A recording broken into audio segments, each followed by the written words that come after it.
ইতিহাস ঘটে গেল রে বাবা শাহরুখের ছেলে আরিয়ানের ব্যাটস অফ বলিউডের প্রিমিয়ারে। কারো মেকআপে গোলমাল তো কেউ সিনিয়র অ্যাক্টরদের কাণ্ড দেখে হতবাক, আবার কারো বাহারি পোশাকের ঠেলায় অনুষ্ঠান হয়েছে হাস্যোজ্জ্বল। শাহরুখের হবু পুত্র বধূও নাকি এসছে।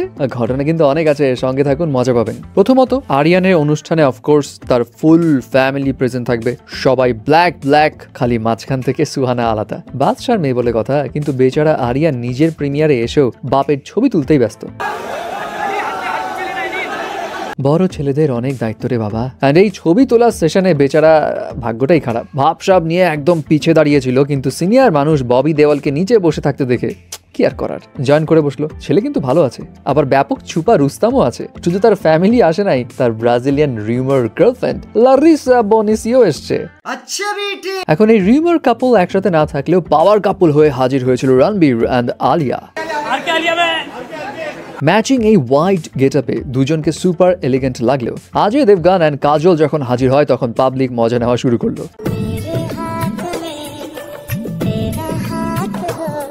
ফর দ্য ফার্স্ট টাইম কোনো একটা ইভেন্টে অজয় দেবগন কাজলের হাত ধরে নিয়ে আসছে, বাট দেখে মনে হচ্ছে জোর করে ধরে নিয়ে আসা হয়েছে। বাট কাজলের এই ড্রেসিং প্যাটার্ন এন্ড কালার দেখে সবাই মজা নিচ্ছে। তবে শাহরুখের সঙ্গে অজয় দেবগনের এই যে হাস্যোজ্জ্বল মোমেন্ট, এটা কিন্তু ভাই খুব রেয়ার একটা ঘটনা।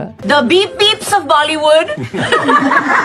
খুব ভালো, কিন্তু আজের চেহারাটা দেখার মতো ছিল। বাট অবাক করা ঘটনা তো তামান্না অ্যান্ড বিজয় বার্মা এই দুই এক্স ঘটালো। না একসাথে কিন্তু আসেনি, আলাদা ফ্রেমে দুটো ছবি অ্যাড করা হয়েছে। হ্যাঁ রে পাগলা, কি আর করবা, যা ভেঙেছে তা ভেঙেছে, ও আর জোড়া লাগবে না বাবু। কিন্তু আনন্যা পান্ডের সঙ্গে এটা কোনো ঘটনা ঘটলো? হোয়াইট কালারের কি সুন্দর একটা ড্রেস পরে হাজির হয়েছে, কিন্তু নেটিজনদের নজর তো গেছে চেহারার মেকআপে, ফেসের সাথে তো বডি মিলে না।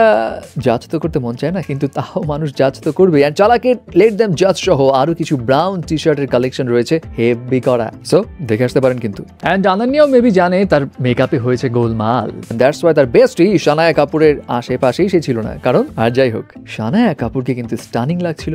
বাট বস, এইটা কোন পর্যায়ের ফ্যাশন দেখালো অরি, কেউ কি বলতে পারবে? মানে কেন, কোন যন্ত্রণায়, কি দেখাতে চাইছে? আর এর চাইতে তো কারণ জোহরি ভালো, একদম সিলভার শাইনি হয়ে হাজির, বাট তাও মানুষ মজা নিচ্ছে।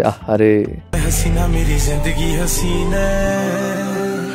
বাট শুধু বলিউডের নায়ক নায়িকারাই নয়, আম্বানির ছোট পুত্রবধূ রাধিকাকেও নিয়ে আনা হয়েছে এই ইভেন্টে। যদিও তার হাজবেন্ডের হাত ধরে নয়, বরং সঙ্গে ছিল দেবর আকাশ আম্বানি অ্যান্ড আকাশের ওয়াইফ।